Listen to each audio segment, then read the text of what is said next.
kali berzina, kalikan 50.000 tahun. Ketemunya berapa? Min kana miqdaru khamsina alfasanatin, yang waktunya, lama waktunya itu sama dengan 50.000 tahun menurut hitungan masa di dunia. Jadi satu hari dunia sama dengan 50.000 tahun. Assalamualaikum Ustadz Dicandro.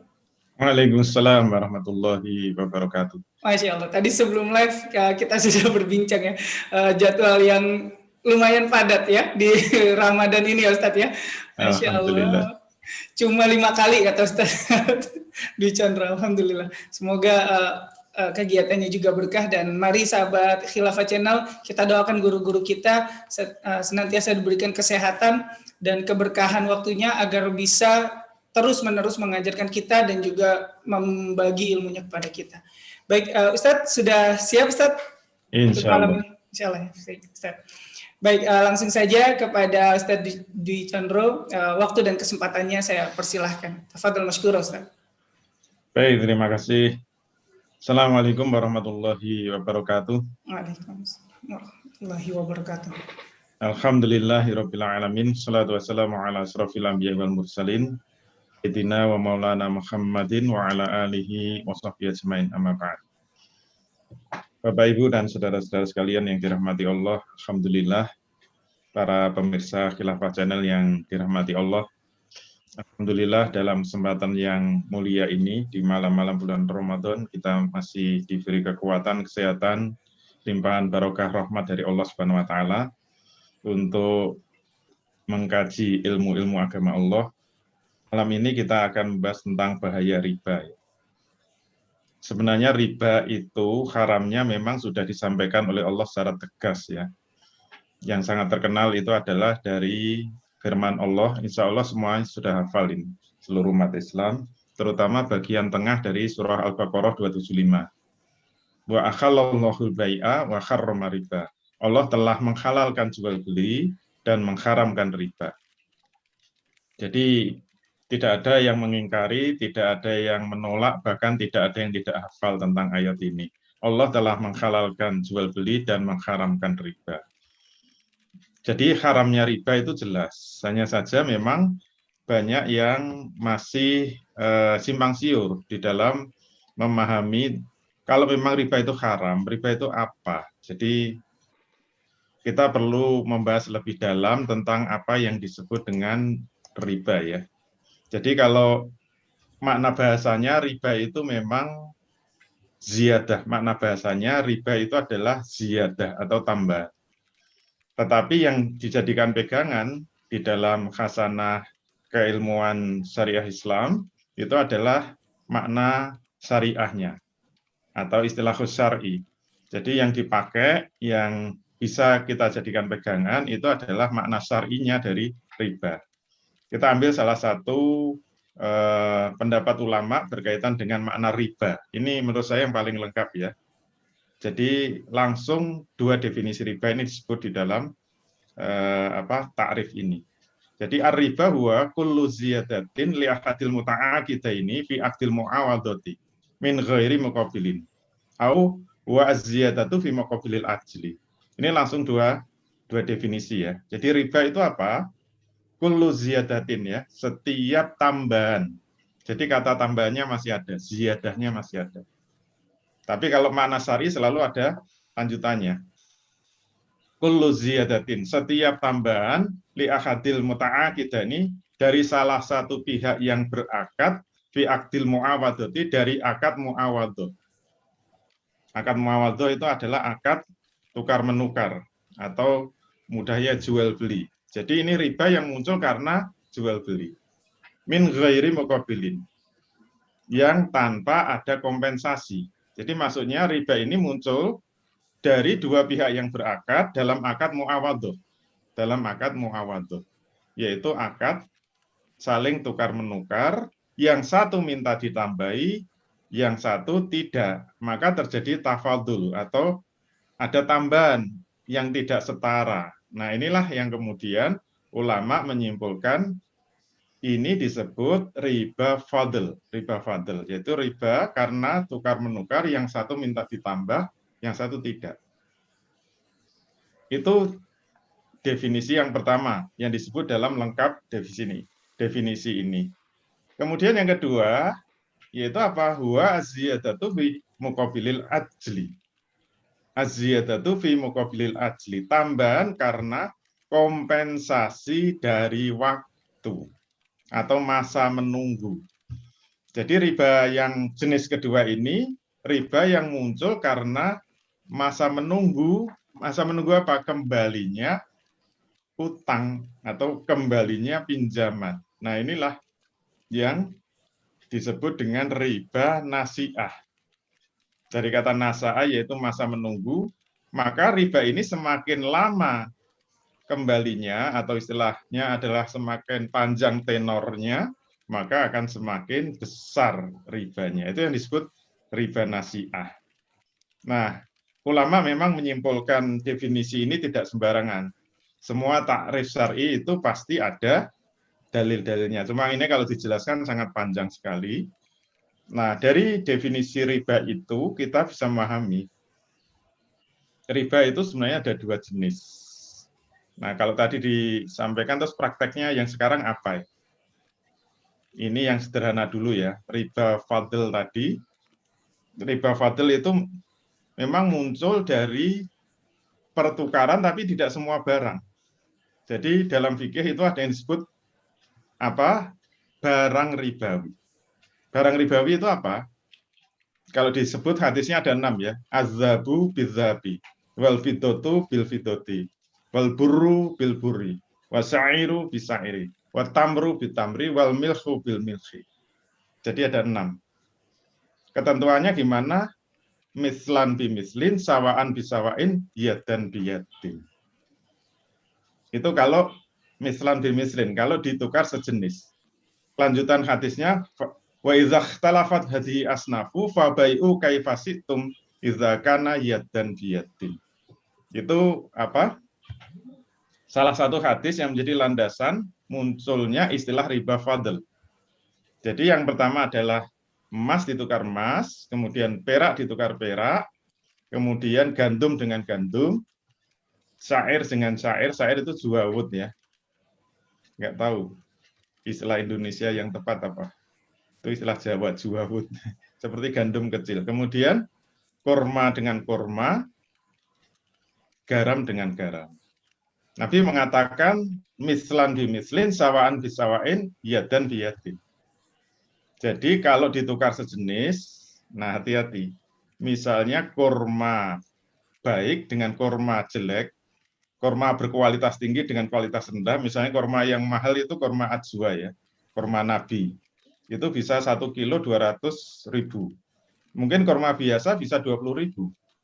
Kalau ditukar langsung, kurma ajwa itu 1 kilo, kurma biasa misalnya 10 kilo, selisihnya kan 9 kilo. Nah 9 kilo ini riba. Itulah yang disebut riba fadl. Kalau emas, biasanya hati-hati. Kalau di toko-toko emas, sering ada counternya, tukar tambah emas. Nah itu hati-hati. Kalau emas, misalnya 5 gram, mungkin itu perhiasan yang sudah lama, ingin tukar perhiasan yang baru, itu dapatnya tidak 5 gram. Tetapi dapatnya berbeda, mungkin 4,5 gram. Walaupun selisih setengah gram, itu sudah disebut riba fadl. Riba fadl.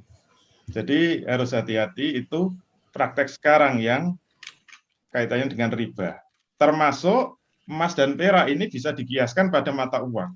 Jadi yang masuk barang ribawi itu adalah mata uang kertas sekarang ini. Kalau mau lebaran ini prakteknya biasanya gimana? Kalau misalnya 100.000 pecahan 1 lembar ditukar 5.000-an, biasanya dapatnya 95.000. Selisih 5.000 saja ini sudah riba fadl. Itu praktek sekarang. Tetapi hadisnya kan belum berhenti sampai di situ. Tambahannya apa? Wa idza ikhtalafat hadhihi asnafu fa bai'u kaifasitum idza kana yadan biyadin. Kalau ditukar tidak sejenis, hati-hati.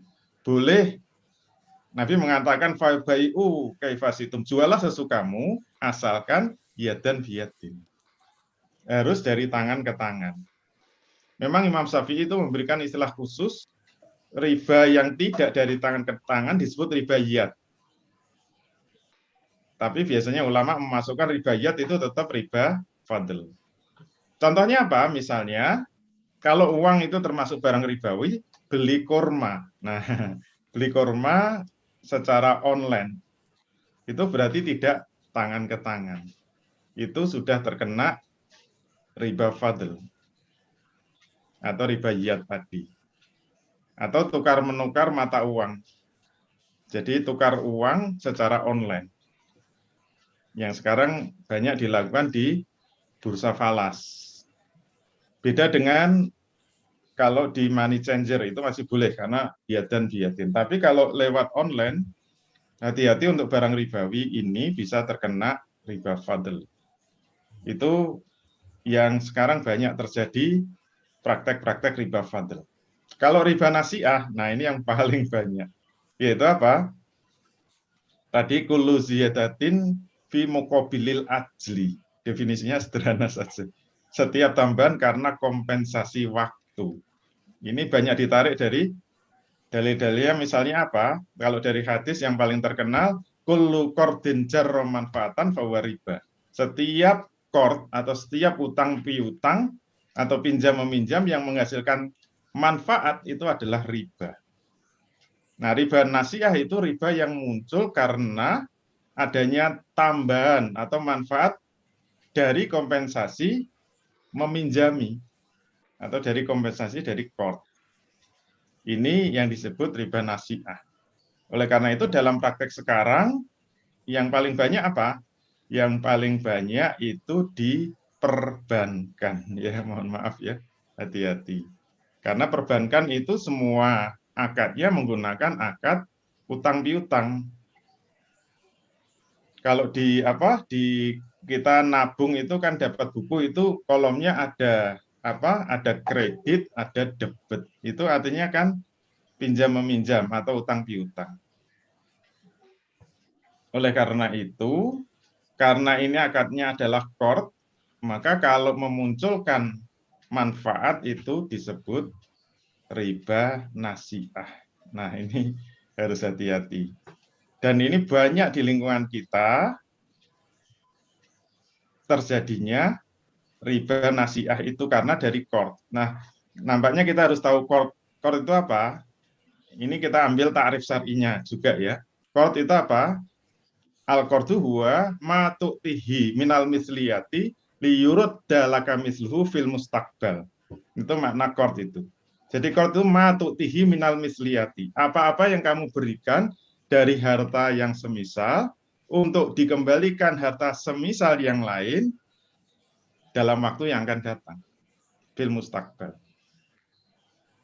Jadi yang disebut qard itu memberikan harta kemudian dikembalikan tapi harta yang lain, itu namanya qard di waktu yang akan datang. Makanya ini bisa nyasar ke, mohon maaf ya, bisa nyasar ke bank syariah. Kalau nabung itu dengan tabungan wadiah, walaupun disebut wadiah, itu sebenarnya faktanya adalah qard. Karena yang disebut wadiah itu harta yang diserahkan untuk dititipkan dengan yang diambil itu harus harta yang sama. Barang yang dititipkan dengan barang yang diambil harus barang yang sama. Kalau barang yang dititipkan dengan barang yang diambil itu sudah berbeda, walaupun semisal, itu tetap disebut qard. Padahal nggak mungkin kita nabung wadiah di bank syariah itu duit yang kita berikan duit yang sama, sampai nomor serinya sama. Nggak mungkin kan? Pasti yang dikembalikan itu semisal. Kalau yang dikembalikan semisal itu sudah kena qard. Maka nanti kalau ada bonus dari tabungan wadiah, walaupun disebut wadiah, itu bonusnya tetap disebut riba. Karena kaidah fikihnya disebutkan ma qaraba syai' u'tiya hukmuhu. Kaidah fikihnya kan begitu. Ma qaraba syai' u'tiya hukmuhu. Apa-apa yang mirip dengan sesuatu, maka harus dihukumi menurut yang mirip dengan sesuatu itu. Jadi walaupun judulnya wadiah, tapi kalau prakteknya itu adalah praktek qard, maka harus dihukumi sebagai qard, tidak dihukumi sebagai wadiah. Berarti di bank syariah itu juga bisa memunculkan riba. Tapi jangan disebut riba syariah ya. Itu enggak boleh. Itu bahayanya. Termasuk ya yang sekarang paling populer apa? Enggak apa-apa ya. Kita sebutkan misalnya apa? Startup itu kan.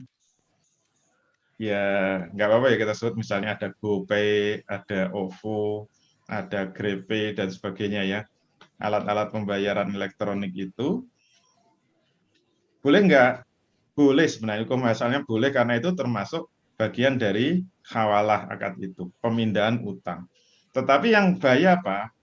Kalau orang itu mendepositkan uangnya di, mohon maaf ya, misalnya ya, ke GoPay misalnya, mendepositkan itu maknanya apa? Itu akad qard. Kalau uang kita depositkan, kemudian kita menggunakan GoPay itu untuk pembayaran, kok nanti ada manfaat dari GoPay itu, ini contoh saja ya, misalnya dapat diskon. Nah, diskon dari GoPay itu termasuk kategori riba. Riba apa? Riba nasiah tadi.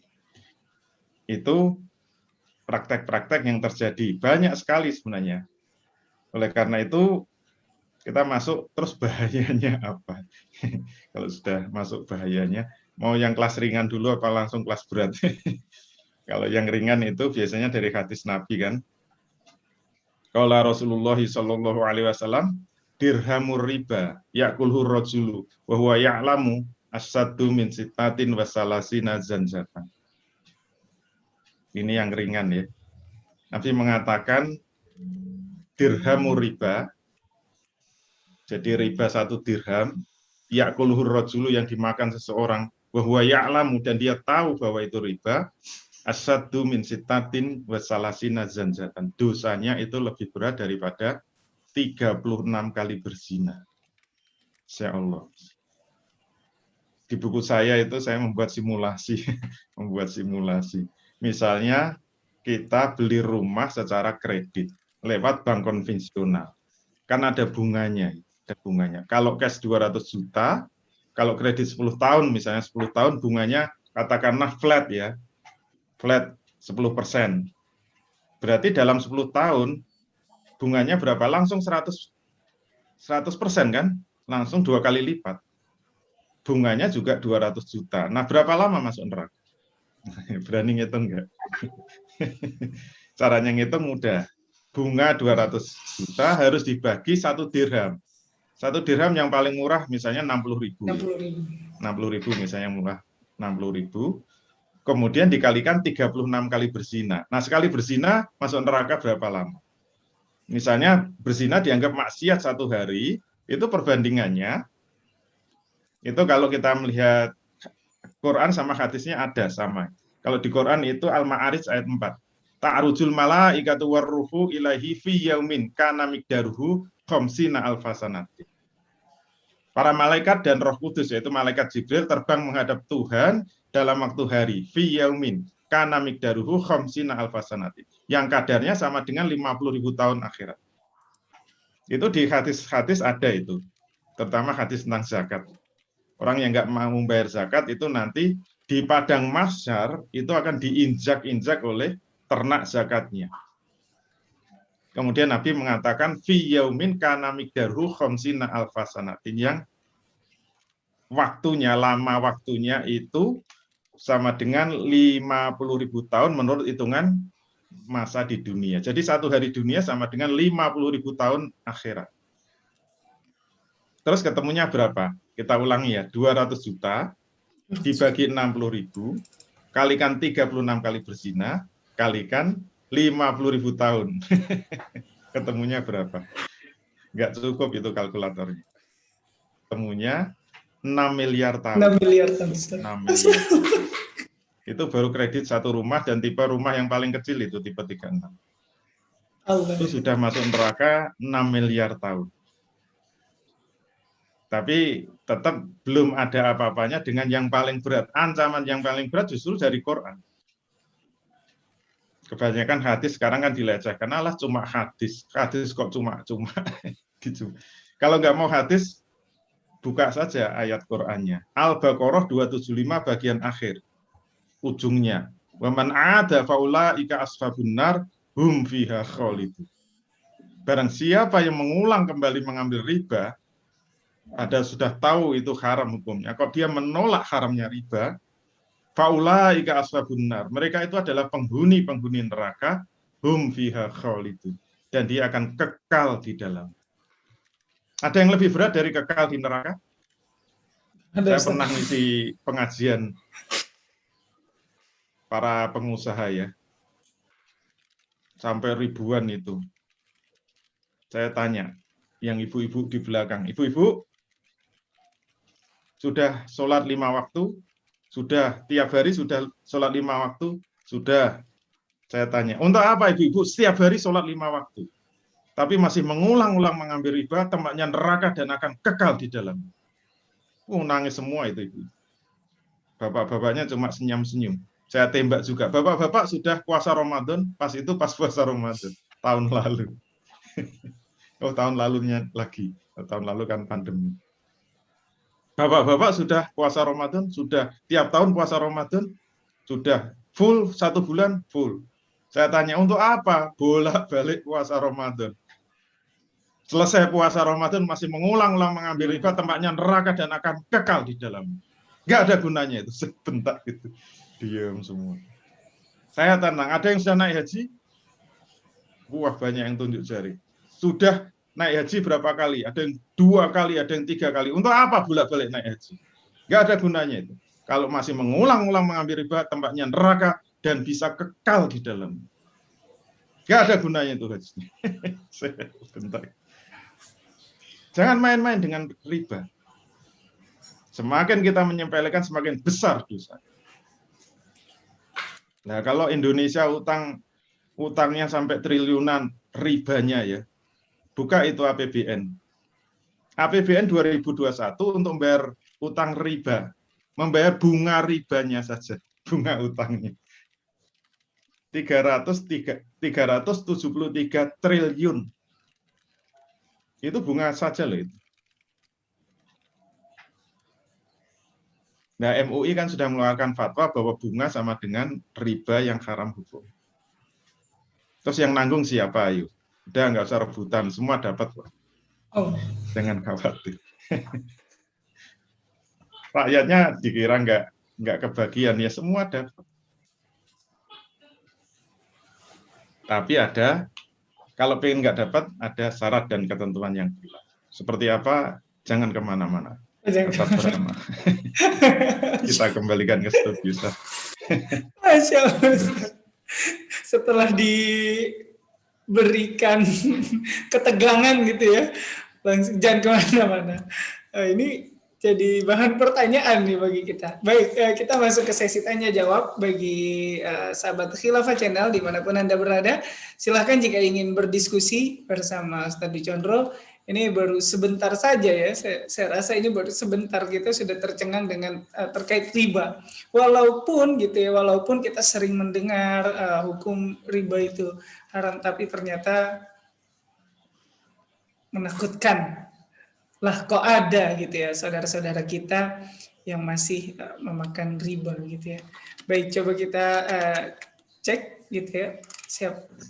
Silahkan bagi sahabat Khilafah Channel yang ingin berdiskusi. Baik Ustadz, ini ada satu pertanyaan Ustadz. Apakah termasuk akad riba Ustadz atau akad fasad terkait dengan pre-order buku atau makanan dan semisalnya Ustadz? Ya, pre-order itu boleh. Itu masuk kategori akad salam. Akad salam itu akad pengecualian dari larangan menjual barang yang belum dimiliki. Jadi ini untuk semua yang bisnis ya, mohon hati-hati. Karena Nabi mengatakan, la tabi ma laisa indak. Janganlah kamu menjual apa-apa yang belum menjadi milikmu. Di situ ada lafadz umum, ma itu lafadz umum. Ma laisa indak. Semua barang yang belum dimiliki itu tidak boleh berjualan, gampangnya. Itu larangan yang bersifat umum. Tapi kaidahnya kan selalu dalilul am yabqa fi umumihi malam yarid dalilul takhsis. Dalil yang umum tetap berada pada keumumannya selama tidak ada dalil yang mengecualikan. Pertanyaannya apakah ada dalil yang mengecualikan? Jawabnya ada. Yaitu dalil apa? Dalil dari hadis yang lain. Nabi mengatakan man aslafa fala yuslif illa fi kailin ma'lumin wa waznin ma'lum. Jadi Nabi mengatakan barang siapa yang memesan. Ini kan berarti yang jual belum punya barang. Barang siapa yang memesan fala yuslif, maka memesan itu tidak boleh. Semua pemesanan tidak boleh. Kecuali, nah kalau kaidah bahasa Arab kan kalau ada la nafi ketemu istisna atau pengecualian maknanya qasr. Qasr itu maknanya terbatas. Jadi fala yuslif, tidak boleh memesan illa kecuali berarti memesan itu hanya boleh untuk fi kailin maklumin wa waznin maklum. Hanya untuk barang yang bisa ditakar dengan jelas atau ditimbang dengan jelas. Itu istilah fikihnya barang misliat. Barang misliat itu barang yang ada padanannya di berbagai pasar yang untuk mentransaksikan perlu ditakar, ditimbang, atau dihitung. Sehingga pre-order untuk barang-barang yang misliat yang ada padanannya itu boleh. Itu istilahnya salam.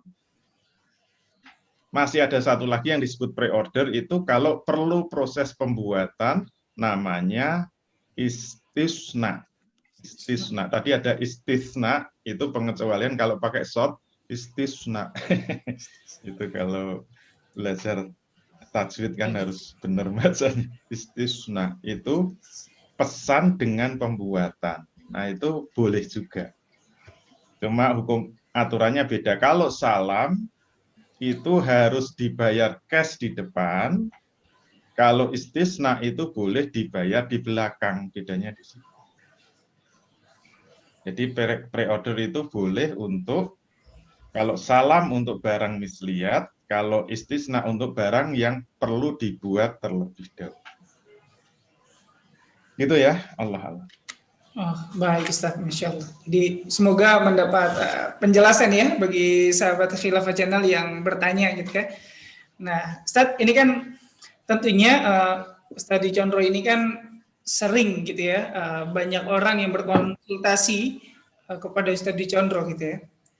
Nah, ini ada gak sih orang-orang yang sudah tahu tentang bahaya riba ini namun enggan untuk meninggalkan riba, Ustaz. Nah, biasanya tuh alasannya seperti apa dan bagaimana caranya menasihati orang-orang seperti ini, Ustaz? Iya, kalau sejauh mereka yang diskusi konsultasi itu biasanya karena memang tidak paham yang disebut riba itu. Biasanya kalau dinasihati masih ngeyel. Alasannya ya saya tahu haram tapi haram sedikit kan enggak apa-apa. Selalu gitu.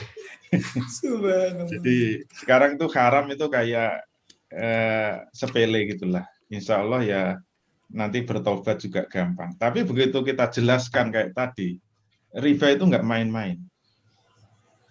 Lebih berat dari zina. Biasanya orang kalau diomongi zina itu sudah menganggap itu dosa yang sangat besar kan zina itu. Tapi itu jauh lebih kecil daripada zina. 1 dirham saja lebih berat dari 36 kali berzina. Tadi 1 dirham 60.000 atau 70.000. Coba kalau berzina, sekali berzina berapa coba? 80 juta itu. Dengan mantan artis. Katanya begitu. Kan mahal itu. Itu baru 1 kali. Nggak ada apa-apa. Tadi dosanya itu lebih berat riba gitu. Kebanyakan begitu diberitahu, wah, nggak berani lagi, nggak berani. Jangankan mengambil riba ya. Mohon maaf yang sudah kerja mapan di bank ada, di asuransi ada, di koperasi ada, yang terlibat riba itu termasuk di Pegadaian. Yang kebanyakan yang sering konsultasi dengan kita itu bank sama asuransi. Begitu tahu beratnya ancaman hukuman riba itu, alhamdulillah siap hijrah gitu, siap keluar. Padahal gajinya Masya Allah, kalau dia cerita sama saya itu, seumur-umur saya belum pernah punya gaji segitu. Ada yang sudah gaji pokoknya 50 juta, ada yang sudah 60 juta per bulan. Itu belum bonus-bonus ya, belum take home pay lah istilahnya. Itu dengan tenangnya keluar gitu aja. Bismillah keluar. Terus kerja apa? Tidak tahu, pokoknya bismillah keluar ya. Nanti bisnis apa saja yang penting halal. Banyak yang sampai segitu. Setelah tahu ngerinya ancaman riba itu ngeri banget gitu. Ngeri banget. Ngeri banget. Jadi biasanya nyepelekan itu. Nah, itu yang biasa kita temui di lapangan begitu. Gitu ya, Allah. Subhanallah. Jadi seperti itu yang menyepelekan ya Ustaz ya. Mungkin juga berpikir juga, ya nggak apa-apa, katanya kan setiap yang berucap la ilaha illallah itu kan pasti masuk surga. Ya nggak apa-apa mampir dulu di neraka, mungkin seperti itu ya Ustaz ya. Mindsetnya. Subhanallah. Nah, ini perlu kita pahami ya. Memang dalam tafsir ayat Al-Baqarah 275 itu kenapa kok masuk neraka selama-lamanya? Hum fiha khalidun, itu memang harus ditafsirkan. Jadi ulama menafsirkan hum fiha khalidun itu bisa makna hakiki, bisa makna majazi. Makna hakiki itu berarti benar-benar masuk neraka selama-lamanya. Makna majazi itu hum fiha khalidun dimaknai makna mubalaghah. Maksudnya apa? Lama banget gitu, bermiliar-miliar tahun. Terus apa yang membedakan itu harus dimaknai hakiki apa majazi? Tergantung man ada. Barang siapa yang mengulangi, itu nanti di akhirat akan ditanya oleh Allah. Makanya harus hati-hati. Kalau ditanya sama Allah, kenapa kami masih mengulang-ulang mengambil riba? Kalau jawabannya, ya saya karena suka utang, pengen punya mobil mewah, dan sebagainya. Kamu tahu nggak itu riba? Ya tahu gitu. Kamu masih yakin itu haram? Ya masih yakin. Nah, kalau dia masih yakin riba itu haram, tapi dia masih mengulang-ulang mengambil riba, maka dia masih dihitung masih muslim.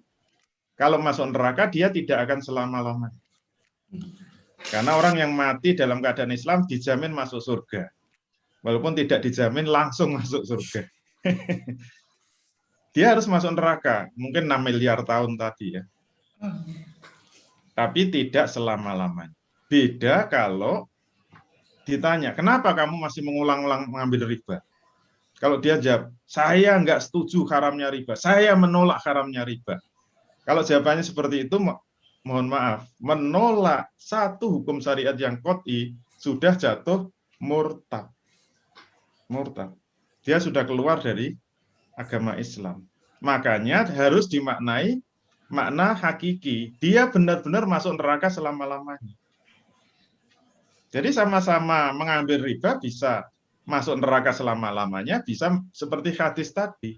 Lama banget. Tergantung dia mengamalkan iktikadnya apa, pemahamannya bagaimana. Ini berlaku untuk semua hukum syariat ya, jangan disepelekan. Sama-sama nggak sholat, nanti ditanya juga, kenapa kamu nggak sholat? Males ya Allah.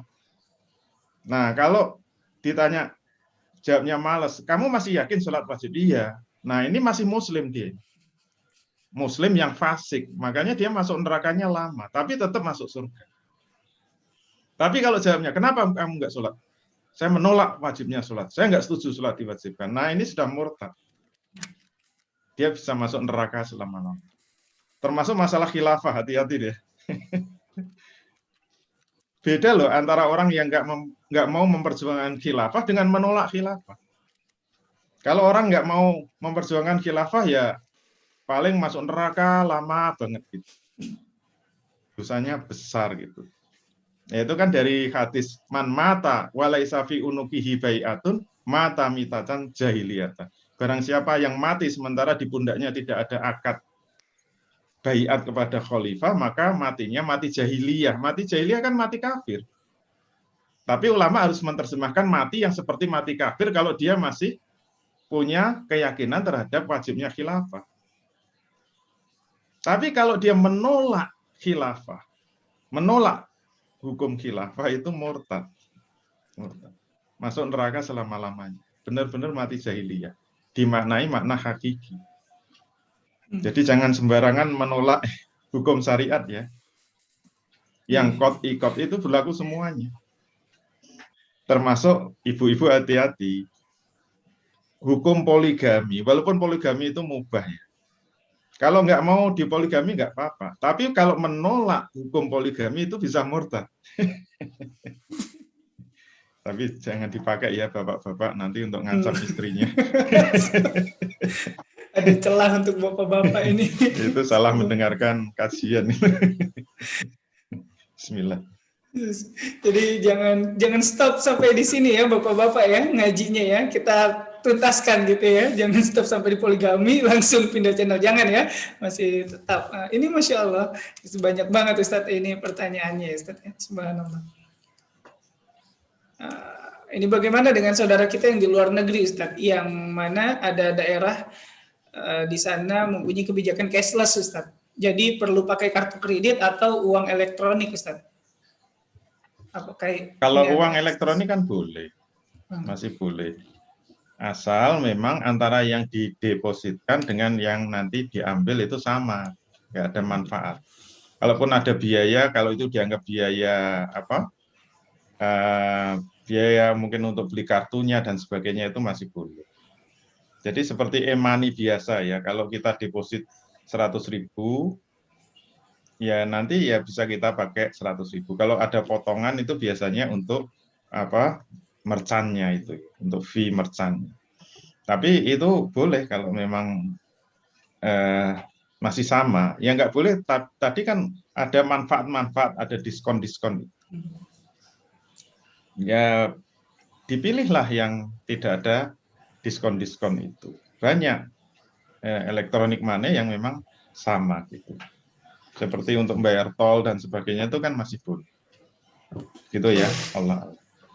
Baik, semoga terjawab ya bagi penanya ya. Jadi boleh, namun tetap tidak boleh mengambil manfaatnya gitu ya. Atau dipilih kartu-kartu ataupun uang elektronik yang tidak ada manfaat, tidak memberikan manfaatnya. Baik, nah ini Ustaz. Bagaimana dengan properti syariah Ustaz? Apakah properti syariah itu termasuk riba juga Ustaz? Iya. Kalau jual beli yang benar, itu kan jual beli dua pihak. Jadi kalau jual belinya langsung kepada pengembangnya atau developernya, kemudian pakai kredit itu boleh. Jadi jual beli dengan kredit itu boleh. Makanya beda antara riba dengan jual beli itu tipis. Makanya ayatnya itu sampai kalau kita urutkan ya, ayat Qur'annya tadi. 275 kan alladzina ya'kuluna riba la yakumuna illa kama yakumul ladzi yatakhabbathu syaitanu minal mas. Orang-orang yang makan riba tidak dapat berdiri melainkan seperti berdirinya orang yang kerasukan setan lantaran menderita penyakit jiwa. Kenapa mereka sampai seperti itu? Zalika bi'annahum qalu innamal bai'u mislu riba. Hal itu disebabkan karena mereka mengatakan bahwa jual beli sama dengan riba. Nah, harus hati-hati. Biasanya orang nggak bisa membedakan jual beli dengan riba. Kalau jual beli secara kredit itu boleh. Karena ayatnya kan jelas kan. Ya ayyuhalladzina amanu idza tadayantum bidainin ila ajalin musamma faktubuhu. Ayatnya jelas itu.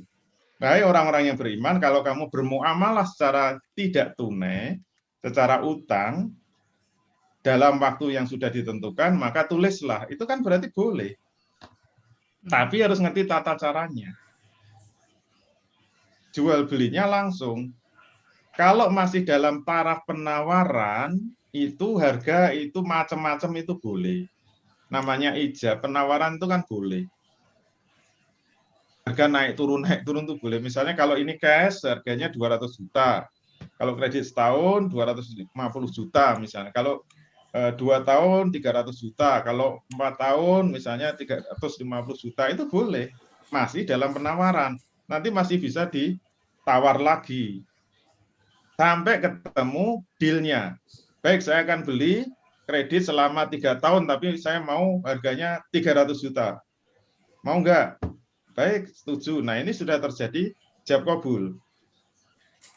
Kalau harganya sudah disebut 300 juta, maka harus tetap tidak boleh berubah selama masa kredit.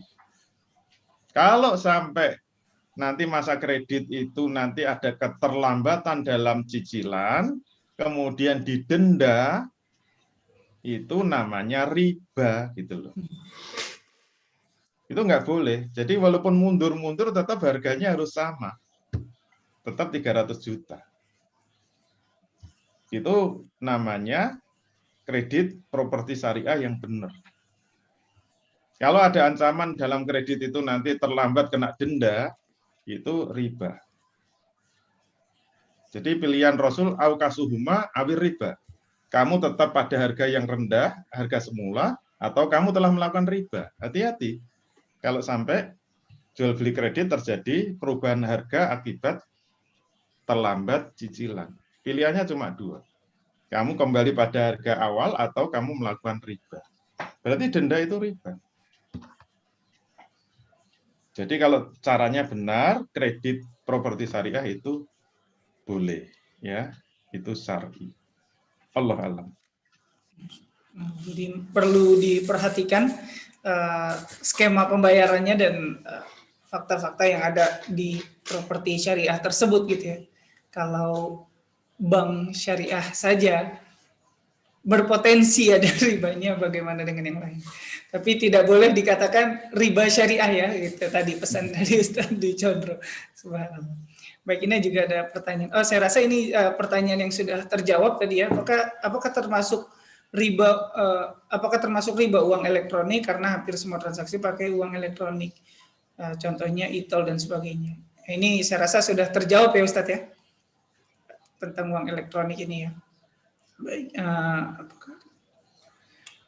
ini, Ustadz, bagaimana seorang PNS yang sudah taubat dari riba, sementara ia masih ada sangkutan dengan bank, SK-nya masih di bank, ribanya masih dibayarkan otomatis dari gaji, sulit meminta bebas BDO.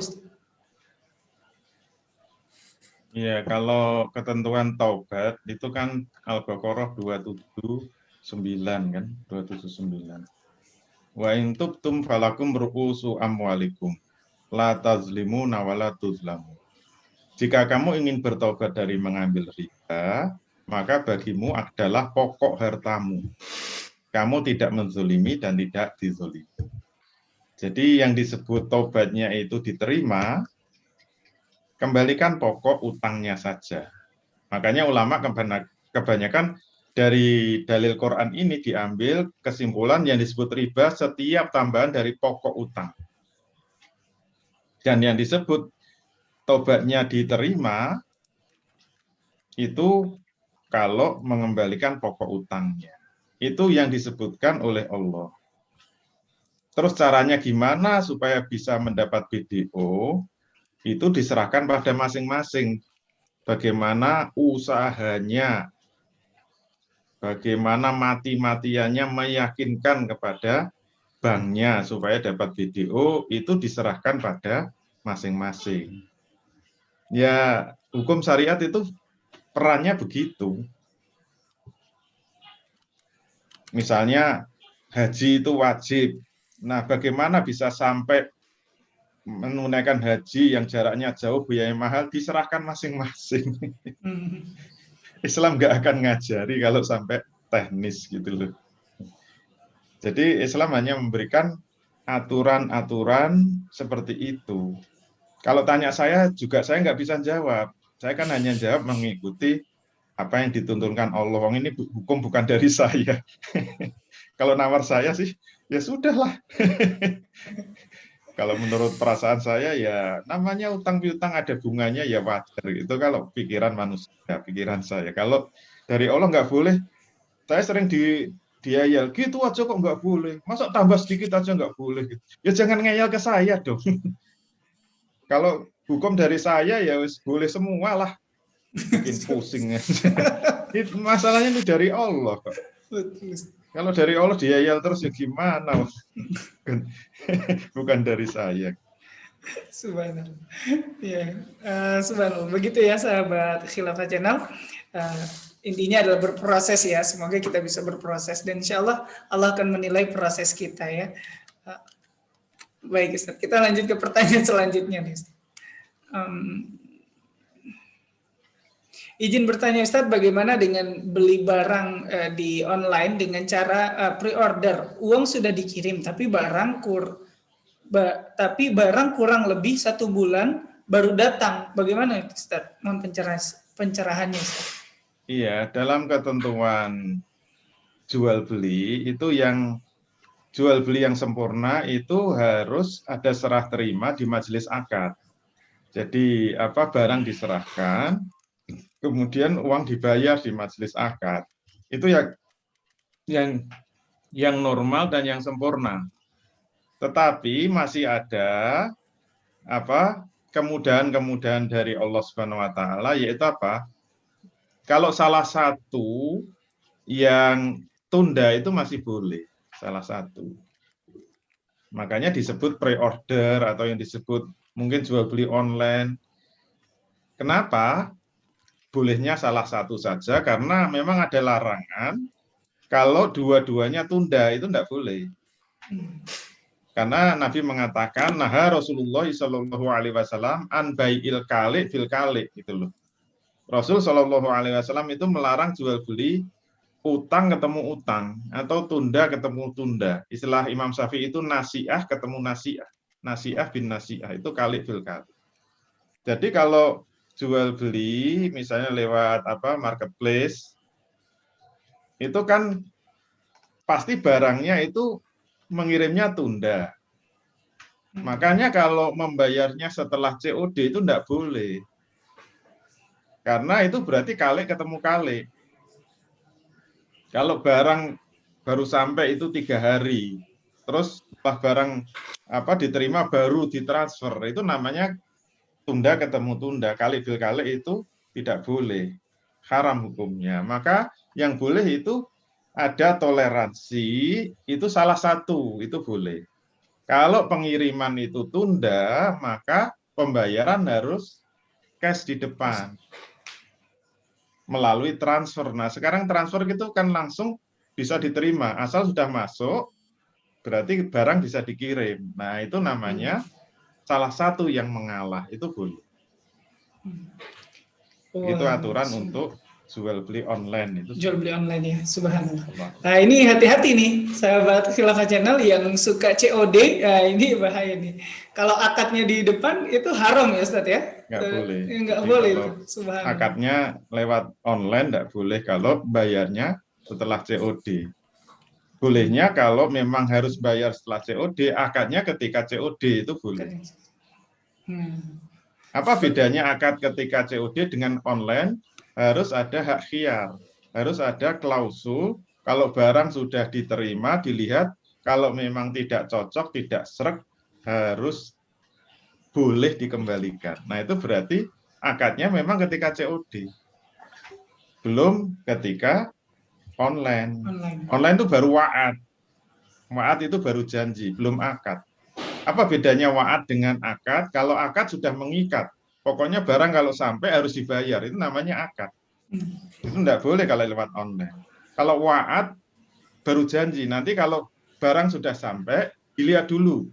Kalau setuju bayar, kalau nggak setuju dikembalikan. Nah itu berarti ketika online itu masih wa'ad. Nah itu boleh. Kalau ada klausul kayak gitu, itu boleh berarti bayarnya setelah COD. Terus nanti akadnya siapa? Ekspedisi yang bawa barang itu harus mewakili penjual untuk berakad dengan pembelinya. Caranya begitu. Kalau mau akad setelah COD. Tapi ekspedisinya harus siap. Kalau nggak jadi harus dikembalikan. Semua ditanggung ongkirnya oleh penjual. Masya Allah. Nah itu ya yang suka ini ada fenomena mencari gratis ongkir atau COD gitu ya. Nah itu hati-hati buat sahabat Khilafah Channel juga perlu hati-hati itu ya. Subhanallah. Nah,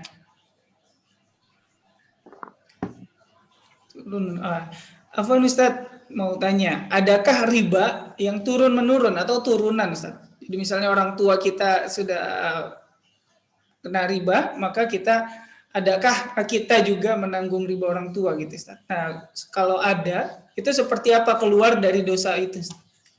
Ya riba nggak nurun lah. Dosa itu ya ditanggung yang melakukan. Kalau yang melakukan orang tuanya ya ditanggung orang tuanya. Tapi kalau kalau berupa tanggungan orang tua itu kewajiban ahli warisnya. Nah, ahli waris itu nanti membayar dengan apa? Dengan harta yang ditinggalkan. Maka kalau ada orang meninggal itu kan 4 urutannya. Jangan langsung rebutan warisan. Harus diurutkan 4. Nomor 1 itu harus untuk biaya pemakaman. Nomor 2 untuk membayar utang-utang.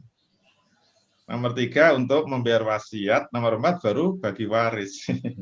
Urutannya begitu. Dan itu memang urusan orang tua, urusan jenazah gitu. Nah itu cara Islam seperti itu. Gitu ya. Jadi, alhamdulillah ya. Jadi, loh kok alhamdulillah atau seperti apa ini ya? Kalau riba, intinya riba tidak ada yang turunan gitu ya. Subhanallah. Nah, kita lanjut lagi ya. Insya Allah kita masih ada waktu. Izin bertanya Ustaz, bagaimana hukumnya jika masih belum bisa melunasi kredit ya mungkin ini, belum bisa melunasi tapi hati sudah berikrar untuk berhenti Ustaz? Ya, minta BDO tadi. Minta video tadi ya. Jadi dibayar pokoknya saja gitu. Jadi Caranya gimana ya jangan tanya saya, karena itu perlu perjuangan yang seninya berbeda-beda antara satu bank dengan bank yang lain. Tapi ada yang berhasil ya Ustaz ya dengan Banyak yang berhasil. Banyak.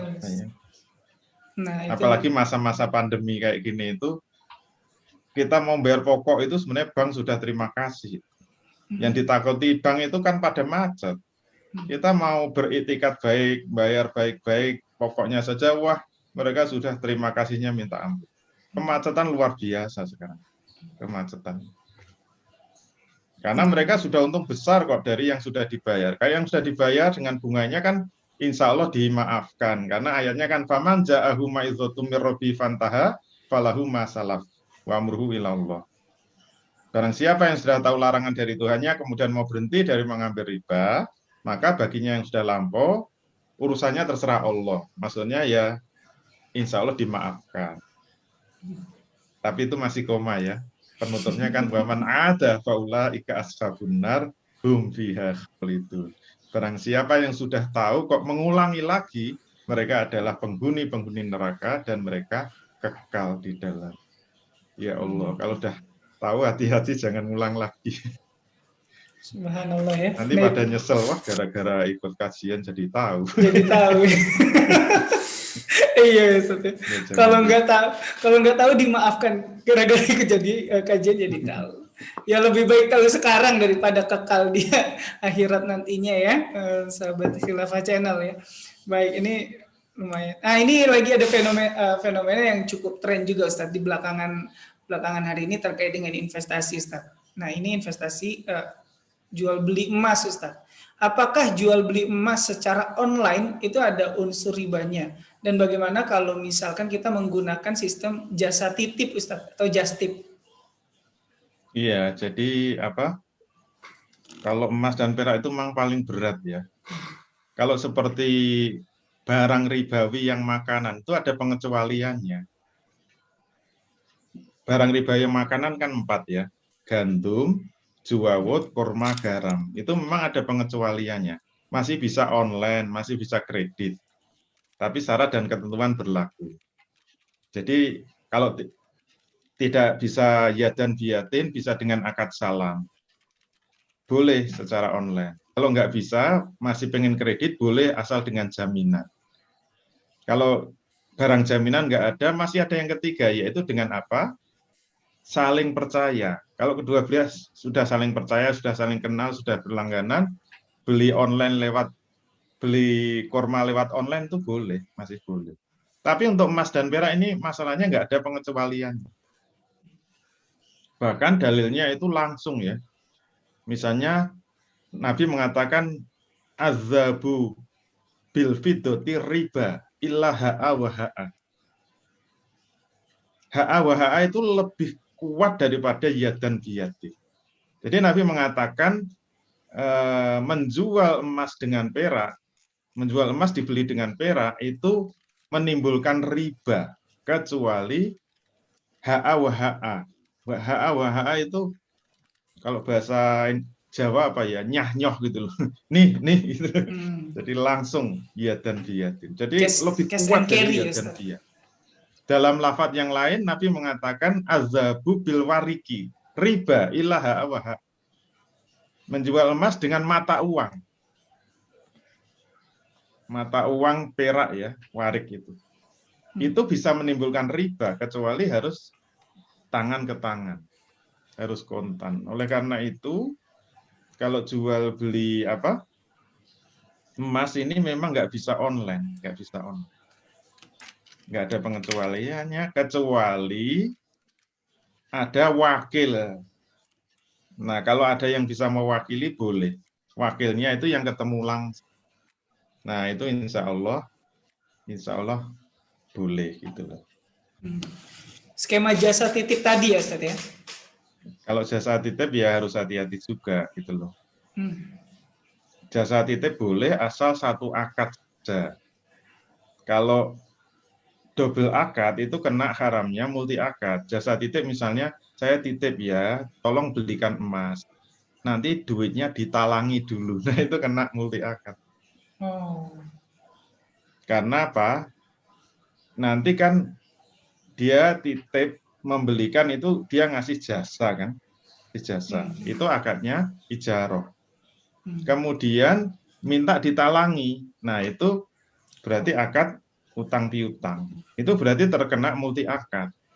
Yaitu akad utang piutang dengan ijaroh. Itu dilarang karena Nabi mengatakan naha Rasulullah Shallallahu Alaihi Wasallam an sofkota ini fi sofkotin wahidatin. Rasul melarang dua akad di dalam satu. Ini yang mirip-mirip, mohon maaf ya, kayak GoFood itu bisa kena multi akad kalau enggak dia. Karena ada ijaroh dan ada talangan tadi. Kena multi akad.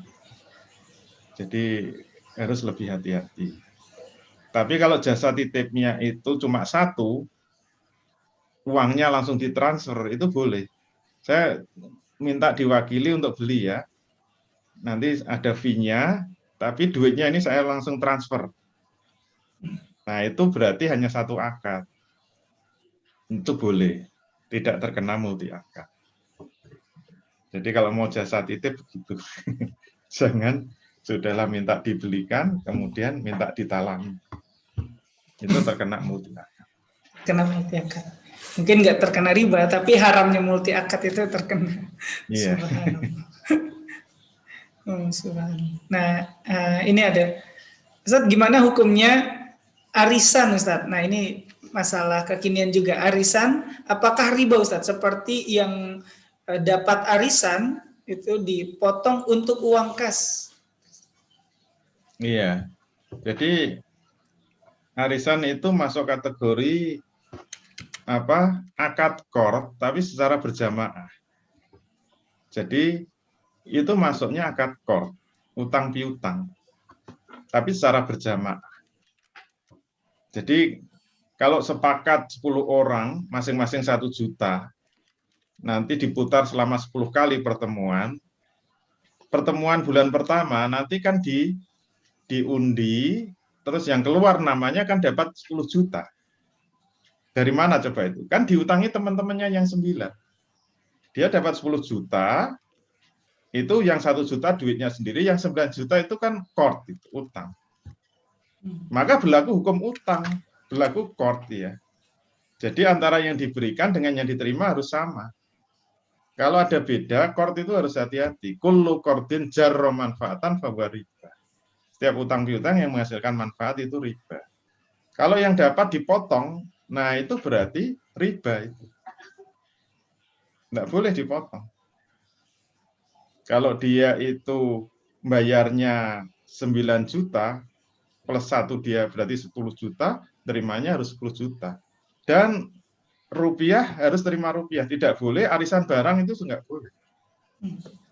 Bayarnya uang, nanti dapatnya sepeda motor, itu tidak boleh. Karena itu hukum qard. Qard itu mengharuskan misliat. Kan tadi definisinya ma tu'tihi minal misluhu fil mustaqbal, kan definisinya begitu. Apa-apa yang kamu berikan berupa barang misliat untuk dikembalikan barang misliat yang lain di waktu yang akan datang. Jadi barang misliat itu harus paling cermat. Beras harus beras, rupiah harus rupiah, dan harus sama. Itu qard itu begitu. Nah, karena apa? Kalau sampai beda itu kena riba.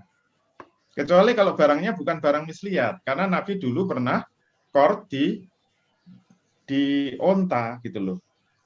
Pinjam onta itu barang kimiat, bukan misliat. Maka kalau mengembalikannya nggak bisa sama, ya maklum namanya barang kimiat nggak mungkin ada padanannya. Barang misliat itu kan barang yang ada padanannya di berbagai pasar. Maka seperti rumah, tanah, kendaraan, mobil, motor, hewan tunggangan, itu semuanya barang kimiat. Barang kimiat. Makanya kalau pinjam, ontanya itu kecil, umur 1 tahun, Rasul sudah berusaha mencari yang sama, nggak dapat, dikembalikan 2 tahun lebih besar, itu nggak apa-apa. Karena itu barang kimiat.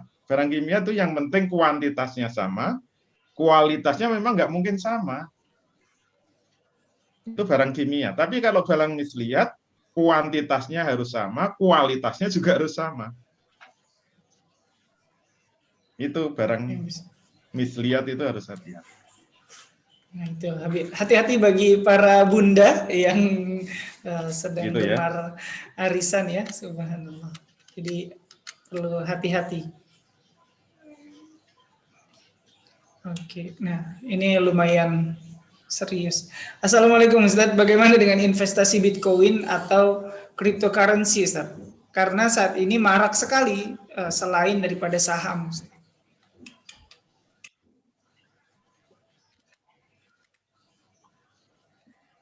Halo. Halo, Ustaz? Mohon maaf, bisa dengar suara saya Ustaz? Putus-putus. Oh, putus-putus ya Ustaz? Mohon maaf. Saya agak melemah. Mungkin bisa diulangi ya. Baik Ustaz, siap. Bagaimana dengan investasi Bitcoin dan atau cryptocurrency Ustaz? Karena saat ini marak sekali digembar-gemborkan selain daripada saham. Masih putus-putus. Masih putus ya? Baik, cek. Teman-teman yang di studio Halo. Mungkin bisa bantu. Ya Ustaz? Masih terdengar jelas Ustaz? Masih putus-putus. Masih putus ya? Baik, Ustaz. Bagaimana teman-teman yang di studio? Kalau suara saya masih jelas. Jelas Ustaz. Baik, mungkin saya coba kirim via chat ya Ustaz ya. Boleh ditulis kalau. Baik Ustaz. Sebentar sahabat Khilafah Channel, terjadi gangguan teknis. Sekaligus saya coba informasikan, tadi ada yang bertanya kenapa channel Khilafah Channel ini nggak bisa dicari ya. Sahabat Khilafah Channel bisa mengganti lokasi dulu ya, di setting di general itu diganti lokasinya jangan di Indonesia tapi di luar negeri gitu ya. Insya Allah nanti bisa lagi mencari channel Khilafah Channel ini. Sudah saya kirim Ustaz.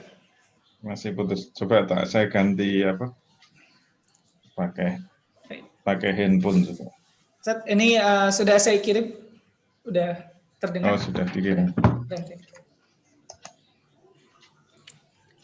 Bagaimana dengan investasi Bitcoin atau cryptocurrency? Karena saat ini marak sekali selain saham. Jadi Bitcoin atau cryptocurrency itu haram hukumnya karena memang uang fisiknya itu nggak ada sama sekali, nggak ada. Jadi itu semuanya adalah digital, itu hanya kode-kode digital. Padahal aturan barang ribawi, uang itu termasuk barang ribawi, itu kalau kita mau membeli uang, itu misalnya kita mau membeli dolar, itu kan membeli uang namanya, membeli dolar itu boleh, asalkan yadan biyadin. Jadi harus tangan ke tangan, berarti harus ada serah terima secara fisik. Kan tadi dalilnya kan wa idza talafat hadihi asnafu fa bai'u kaifasitum idza kana yadan biyadin. Kalau berbeda jenisnya, misalnya kita mau beli Bitcoin ya atau cryptocurrency pakai rupiah, itu harus kita terima itu fisiknya. Kalau nggak ada, itu berarti tidak sah jual beli mata uang seperti itu. Baik. Tidak ada wujud fisiknya. Gitu ya. Baik. Alhamdulillah, Ustaz. Suara saya masih sudah terdengar jelas, Ustaz? Alhamdulillah. Terdengar. Mungkin ini bisa jadi pertanyaan terakhir, Ustaz. Ada orang tua yang hutang ke bank, Ustaz. Beliau meninggal, namun belum lunas hutangnya. Ketika mau bayar, katanya sudah lunas karena ada asuransi. Apakah hutang tersebut lunas, Ustaz? Dan apa yang perlu dilakukan oleh sang anak, Ustaz? Ya disyukuri, alhamdulillah sudah lunas. Ya sudah. Kalau nanti ada dosa-dosa dan sebagainya kan itu tanggung jawab orang tua. Karena yang utang orang tua, yang pakai asuransi juga orang tua. Kalau sudah lunas ya sudah. Itu piutang yang sudah selesai, sudah sah. Tinggal kita banyak mendoakan orang tua supaya diampuni segala dosa-dosanya. Artinya ahli warisnya sudah nggak tanggung jawab. Nah, udah dibayari asuransi kok. Ya, ucapkan terima kasih, alhamdulillah ahli waris nggak ada tanggungan karena sudah dibayar. Gitu kan? Alhamdulillah, terima kasih. Terima kasih, betul Ustaz, subhanallah. Berarti tidak perlu dipusingkan ya bagi sahabat yang bertanya. Semoga terjawab, tidak perlu dipusingkan. Namun kita sebagai anak perlu menjadi pribadi yang solih untuk kebahagiaan orang tua kita juga di akhirat insya Allah.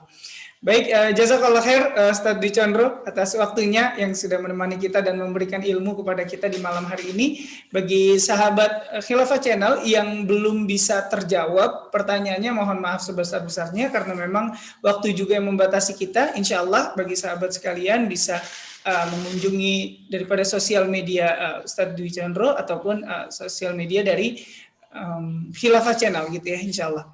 Dan juga ini ada pesan bagi sahabat Khilafah Channel yang tidak bisa mencari channel Khilafah Channel ini, mungkin bisa dilakukan pengaturan, itu ada di sebelah kanan atas, diklik lalu setting atau pengaturan, lalu di umum atau general, setelah itu diklik lokasinya dan diganti lokasinya bukan daripada Indonesia.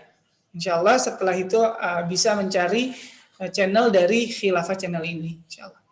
Mari sama-sama semarakan Ramadan ini dengan amal solih. Sahabat Khilafah Channel terus sebarkan kebaikan, termasuk daripada tayangan-tayangan yang ada di channel Khilafah Channel ini. Jangan lupa di like, share, and comment di channel ini. Subhanallah. Baik, jazakallah khair kepada Ustaz Dwi Condro dan mohon maaf sahabat Khilafah Channel atas segala kesalahan. Saya Jovan Sab pamit undur diri. Mari sama-sama kita tutup kajian kita dengan lafaz hamdalah, istighfar dan doa kafaratul majelis. Alhamdulillahirabbil alamin. Astaghfirullahalazim. Subhanakallahumma wa bihamdika asyhadu an la ilaha illa anta astaghfiruka wa atubu ilaik. Walafu minkum. Wassalamualaikum warahmatullahi wabarakatuh.